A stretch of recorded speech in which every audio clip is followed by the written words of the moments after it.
vai ser por formação.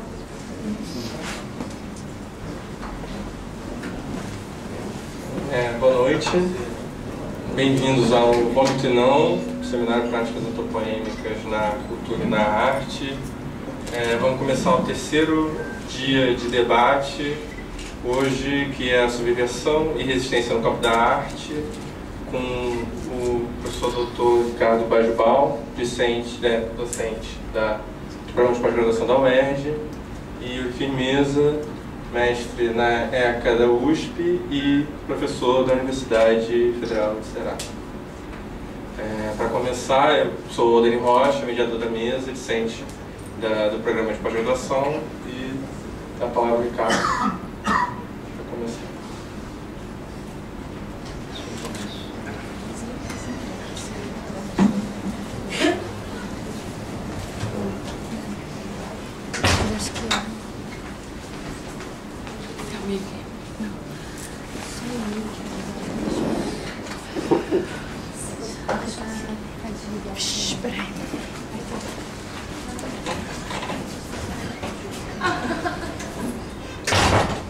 Bom, eu também queria agradecer o convite para participar da mesa de hoje.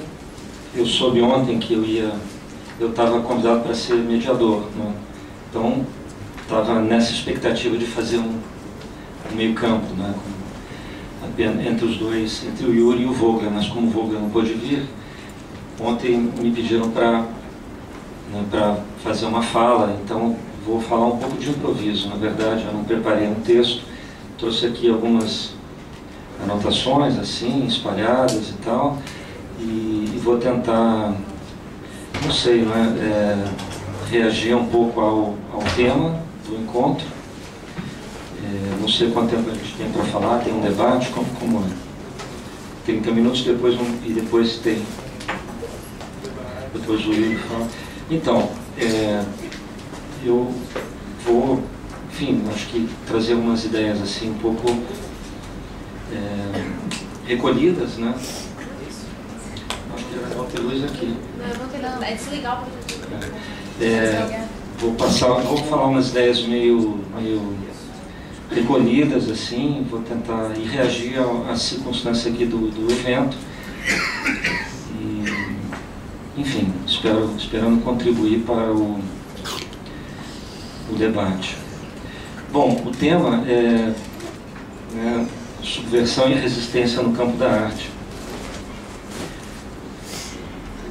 E a gente sabe como esse é um tema que no Brasil vivemos um momento de exceção, né, do regime militar, em que a gente entenderia claramente o que isso queria dizer, né? Havia duas posições, basicamente, né? Ou você era a favor do governo militar ou era contra, a favor da liberdade de expressão, das liberdades políticas e etc. Então, como se tratava de uma ditadura, de um regime de força, um regime de exceção, era preciso lutar de modo, utilizando ferramentas não legais, muitas vezes, quer dizer, buscar estratégias ditas subversivas, buscar caminhos de luta e resistência que não eram aqueles, além dos permitidos, porque se tratava de um regime de exceção, não havia liberdade, não havia direitos civis, enfim. Então, essa é uma experiência que ainda é mais ou menos recente, ainda é recente no país, não é? Então, quando a gente lê a palavra subversão, imediatamente a gente pensa como o campo da arte poderia eventualmente contribuir, nesse momento de uma luta política mais radical, dentro de um regime de exceção. É claro que esse quadro se modifica completamente a partir dos anos 80, ou do final dos anos 80, em que o país se reorganiza em termos de liberdades civis, em termos de regime político, em direção a uma democracia, e também se reorganiza economicamente, em termos do que estava acontecendo no planeta, que era, enfim, esse regime econômico neoliberal, esse capitalismo globalizado, enfim, que vai ter um impacto muito grande no campo da arte, no circuito da arte, no campo da economia da cultura. Então, Hoje, a ideia de subversão e resistência mudam completamente dentro desse outro quadro de um regime democrático e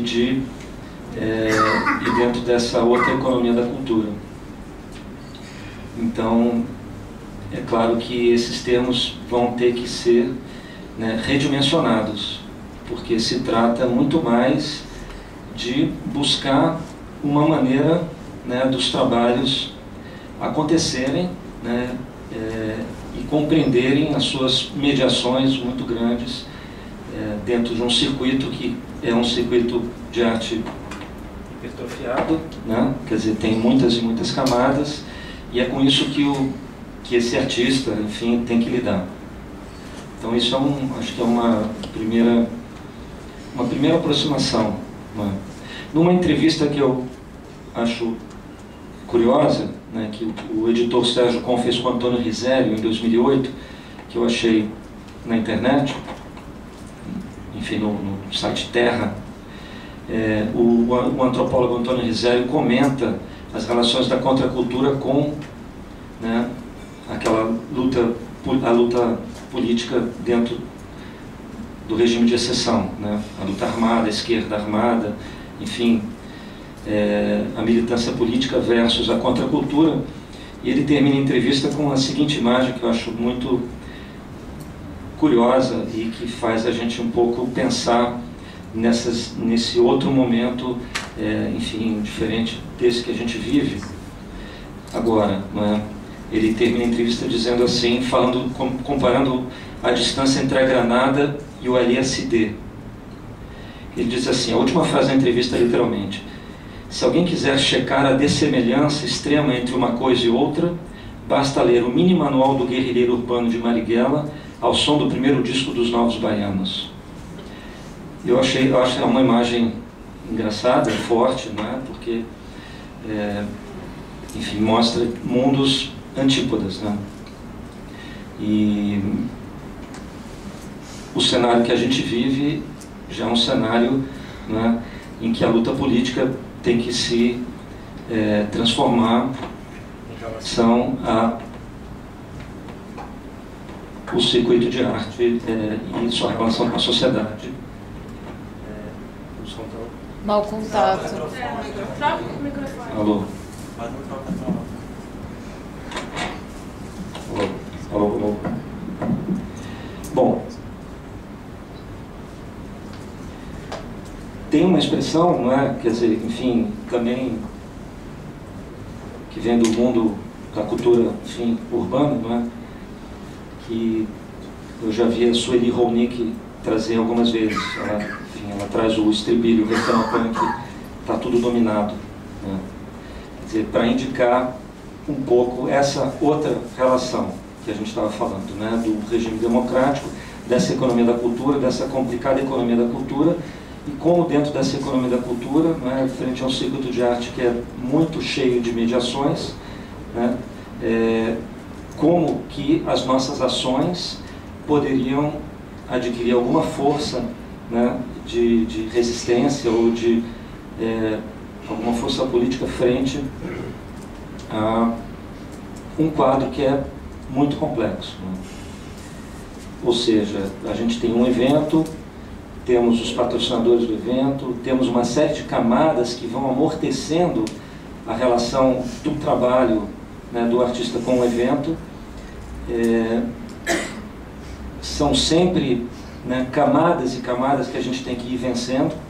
Eu acho que tem uma imagem muito clara em relação, por exemplo, a um evento da escala da Bienal de São Paulo, em que, né, o indivíduo que quer visitar a exposição, né, fala da Bienal de São Paulo, mas podia falar de qualquer outra exposição, ele vai conseguir chegar nos trabalhos, né, quando chegar finalmente no trabalho, né, esse visitante é um visitante cansado, exaurido, porque desde que acorda em casa, ele já lê sobre a Bienal no jornal, ele vê publicidade, ele sai na rua e vê os cartazes e os outdoors na rua, ele chega no Parque do Ibirapuera e se defronta com um edifício, né, que tem uma arquitetura X, tem uma portaria, existe, né, uma entrada a partir de um aparato de segurança, se defronta com a arquitetura da exposição, feita por museógrafos, uma expografia, não é, pensada e definida em relação àquela arquitetura. Existem camadas e camadas de textos dos grupos educativos e dos curadores. Quando finalmente se chega ao trabalho, né, se chega nessa relação frente a frente com o trabalho, esse visitante já está cansado, né, fisicamente cansado, depois de vencer tantas e tantas camadas. Né. Então, essa relação, né, da subversão e da resistência no campo da arte, eu acho que, em primeiro lugar, passa pelo fato de que, né, existem... Né, eu não sei até que ponto a gente se defronta, né, com uma ação, né, pontual, alguém que a gente poderia ainda nomear de artista, ou se a gente se defronta, de fato, com uma cadeia muito sincronizada, né, e esse é um termo importante que eu gostaria de salvar também, né, essa sincronia dessas camadas, né, esse ritmo, que estão muito bem coordenados e orquestrados. Quer dizer, em relação a esse evento bienal, por exemplo, a gente poderia pensar que uma boa articulação curatorial seria aquela que fizesse esse visitante chegar no trabalho com fôlego, vamos dizer assim, acelerado. E uma má gestão dessas camadas todas faria com que esse visitante, enfim, chegue nessa obra cansado, né? Então, como vencer essas camadas, né? Entender que em cada uma dessas camadas se trava um jogo muito complicado de negociações e de interesses, né? E que a obra de arte é esse lugar de projeção de muitos interesses múltiplos, em que, né, o interesse do artista é apenas um, né, frente a tantos interesses em escalas variadas, né? Então, se a gente pensa nesse grande evento modelar, né, quer dizer, o artista está ali na exposição, mas o que está acontecendo ali é que, através daquelas obras, estão passando todos os interesses envolvidos na construção do evento. Os interesses curatoriais, os interesses do patrocínio, né? As questões arquitetônicas daquele pavilhão, a expografia do arquiteto, ou dos arquitetos que estão ali trabalhando. Então, quando esse refrão está tudo dominado, me parece que esse refrão ele se aplica nesse quadro muito complexo de mediações e que é preciso vencer ou atravessar em qualquer gesto, né, que se faça hoje, qualquer gesto de produção. E quase que a cada deslocamento a gente se depara com um desses pontos de negociação, e seria preciso, então, a cada passo a passo sentar nessa mesa de negociações e, mais uma vez, trazer as ferramentas, abrir as negociações, demarcar posições, e só assim seria possível, vamos dizer assim, simplesmente não fazer falar todas essas vozes que se colocam ali, que se projetam, né, a cada minuto em cada um desses lugares, e você acreditar que é possível, vamos dizer assim, a partir de uma ação no campo da arte, produzir algum tipo de desvio ou mudança de sentido nesses múltiplos interesses, né? Então, enfim, né, quer dizer, qualquer artista que já se deslocou por instituições de vários formatos, né, uma Bienal de São Paulo, ou uma galeria privada, ou uma instituição corporativa tipo Itaú Cultural, que talvez no Brasil seja mais importante, percebe e vê claramente como né, se movendo nesses lugares, percebe como esses lugares se organizam, como eles recebem, como eles mediam essa relação com contratos de modo mais formal, mais informal, né? Enfim, existe aí uma rede também de afetos, vamos dizer assim, no sentido dessa conversa ser mais ou menos franca, né?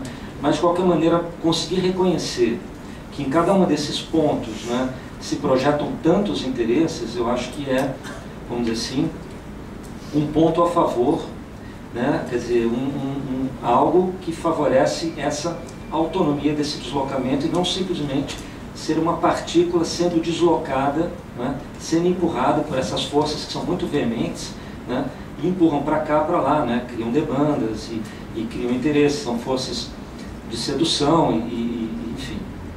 Então, é um quadro bastante complicado, né? Quando a gente pensa o que foi a obra de artistas como, enfim, historicamente, a Letícia ou José Celso, e ao mesmo tempo esses dois artistas já fizeram trabalhos numa instituição como Itaú Cultural, eu acho que é uma coisa a se pensar, não é? Quando a gente olha a veemência das obras desses artistas e como essa veemência pode funcionar, se de fato funciona, pode funcionar algumas vezes, outras vezes não, como essa veemência, se essa veemência tem, né, se a poética desses artistas detém algumas ferramentas para conseguir se situar, né, conseguir funcionar em instituições de diversos tipos. Né? Quer dizer, na Bienal passada, eu fui entrar no ninho do Hélio de Sica e fui proibido de entrar. Estava com a Daniela, minha mulher, a gente entrou junto no ninho e foi retirado imediatamente por um bombeiro. E a situação era inusitada, porque a gente não podia entrar casais. E a gente pensou até que ponto a gente poderia ficar, se valeria a pena tensionar aquela situação, se valeria a pena ficar rindo daquela situação que parecia totalmente absurda. Mas o que se vê é que, de fato, não é? Por mais que individualmente as pessoas responsáveis pelo evento compreendam essa limitação, o fato é que ela ocorre. Não é? Existem imposições do poder público, imposições dos setores de segurança, enfim. Mas eu digo, isso também faz parte dessas camadas e camadas de negociação. Para ficar numa frase, né, trouxe aqui também, rapidamente peguei na estante um texto do Brian Holmes, que é um crítico cultural, alguém que se interessa em pensar a política da cultura. E encontrei uma frase num texto dele que usa a palavra subversão. E ele escreve o seguinte: a engenharia reversa é ainda o grande paradigma subversivo. Ele escreve em inglês, isso é uma tradução simples e direta, né? Num livro que se chama Escapar à Sobrecodificação, Escape the Overcode, Arte Ativista na Sociedade de Controle.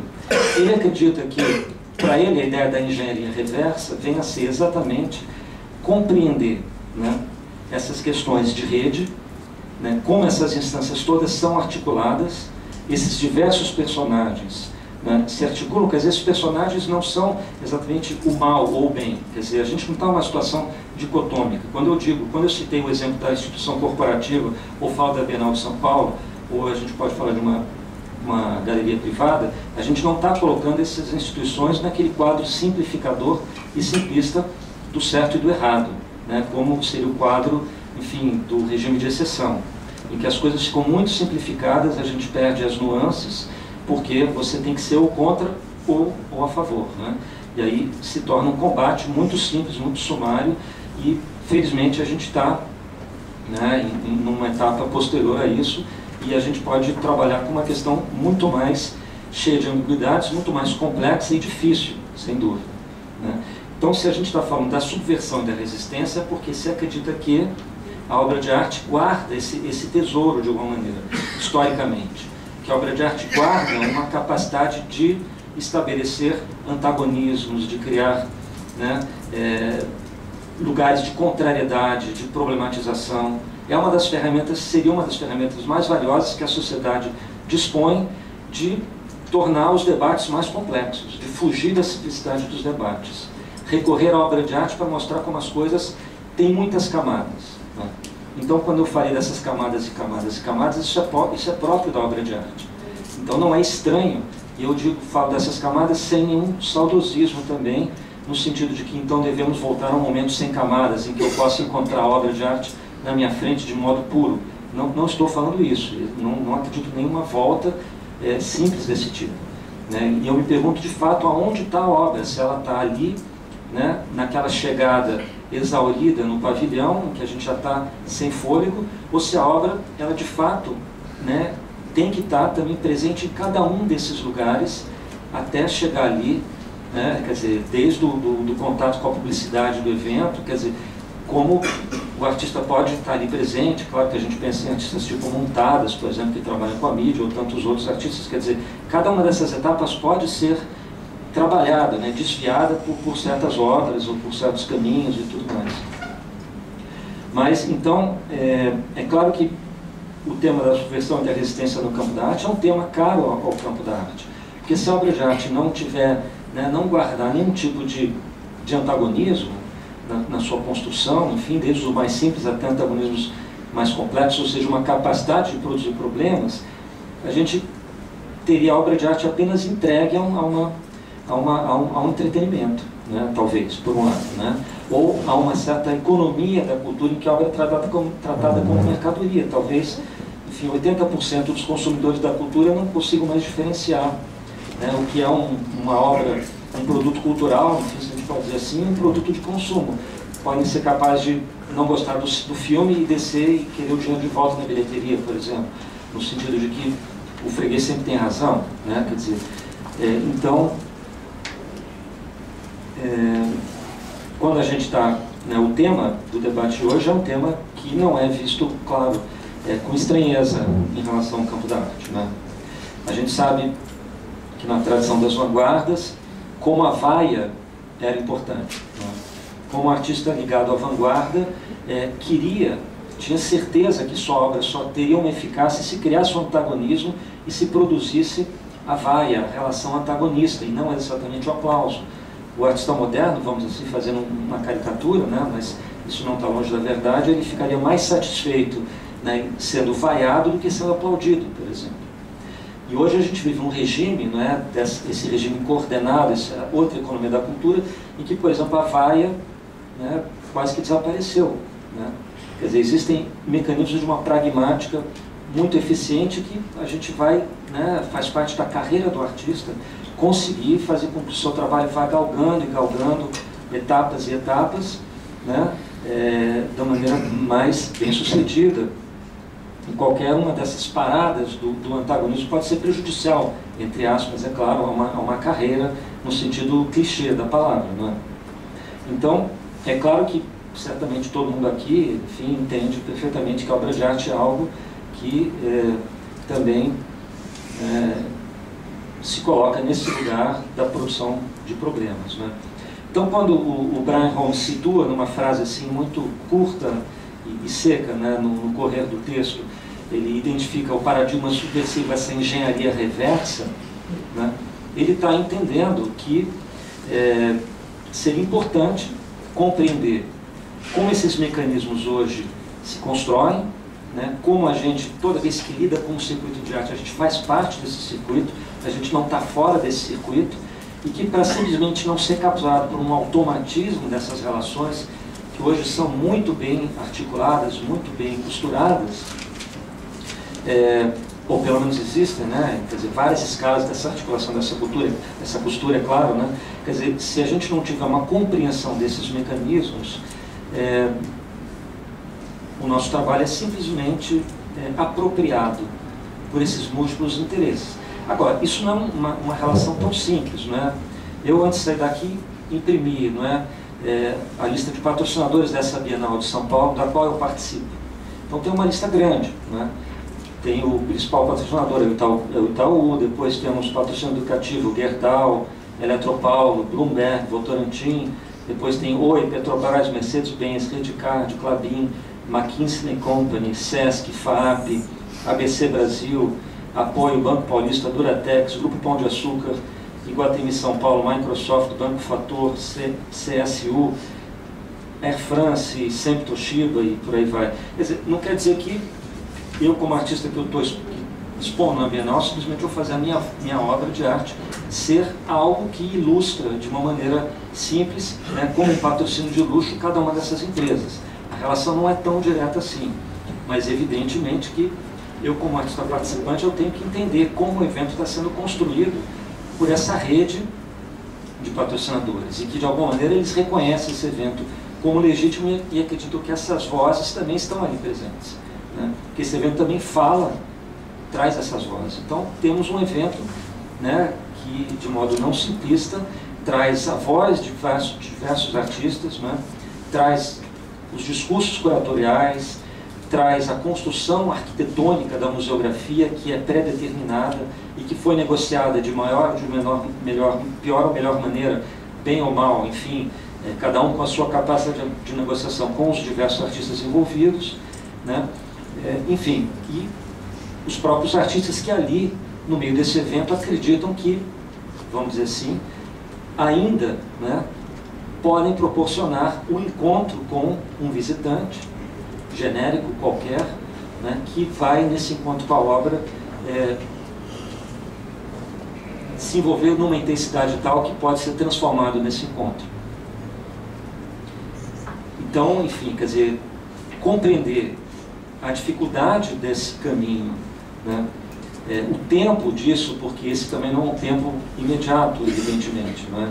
Quer dizer, esse visitante, ele vai entrar em contato com esses trabalhos e esse processo é um processo de não exatamente curto prazo, né? Então, a gente tem uma noção, né, como a obra de arte se move, me parece hoje, com imensas dificuldades. E que esse pode ser um quadro também muito interessante, né, no sentido de que se a gente tem tantas vozes articuladas ao mesmo tempo, e vozes de emissão sonora muito desiguais também, né? Pensar, enfim, uma corporação e pensar a voz de um visitante, né? Agora, o interessante é pensar como esse aparato museográfico, esse aparato expositivo, ele também horizontaliza isso.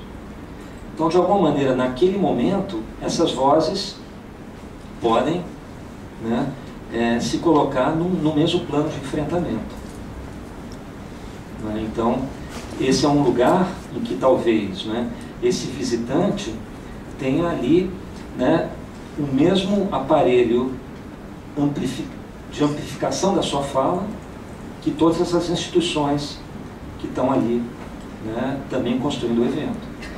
Então também é um lugar que tem um limiar curioso de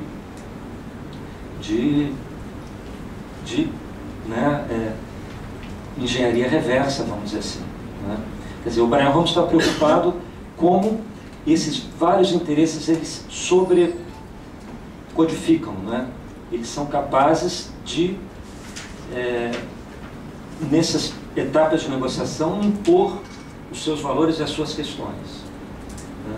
Então, como é importante fazer uma engenharia reversa para recuperar certos poderes de fala e de contato e de possível expressão. Então, esse aparato, né, esse aparelho expositivo ali, que é o evento de grande porte, enfim, e a gente tem as questões das escalas diversas, também é um lugar em que se horizontaliza, curiosamente, isso, e a voz desse visitante pode ser amplificada tanto quanto a voz desse grande patrocinador, né? Então você já começa a perceber, a gente já começa a perceber que como esses modelos também, né, que aparentemente indicam que essas né, conjugações na sua grande sincronização, na sua articulação muito bem construída, em que não há mais um lugar exterior que a gente possa se colocar a salvo, né, como a gente pode de fato e deve, né, compreender como esses caminhos vão sendo montados, vão sendo construídos. Talvez assim, para quase concluindo, né, uma observação, eu não sei, em relação ao tema do evento.